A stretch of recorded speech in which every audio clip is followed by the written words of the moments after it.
ইহদিনাস সিরাতাল মুস্তাকিম।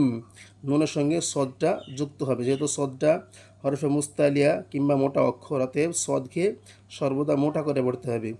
ইহদিনাস সিরাতাল মুস্তাকিম। কফ হরফে মুস্তালিয়া এবং হরফে মাদের পরে মিম যেহেতু সাকিন হচ্ছে, অতএব এটা মাদ্দে আরি জকফি টানতে হবে 3 আলিফ পরিমাণ। ইহদিনাস সিরাতাল মুস্তাকিম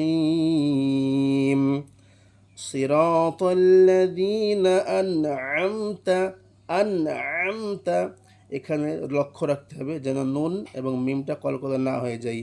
সিরাতাল্লাযীনা আনআমতা আলাইহিম। আলাইহিম, অনেক ক্ষেত্রে এখানে আমরা টান দিয়ে ফেলি, টান দেওয়া যাবে না, আলাই এইভাবে টান হবে না। আলাইহিম সিরাতাল্লাযীনা আনআমতা আলাইহিম গায়রিল মাগদুবি আলাইহিম।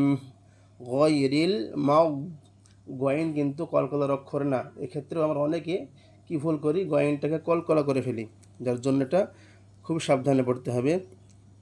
গায়রিল মাগদুবি আলাইহিম ওয়ালাদ-দাল্লিন।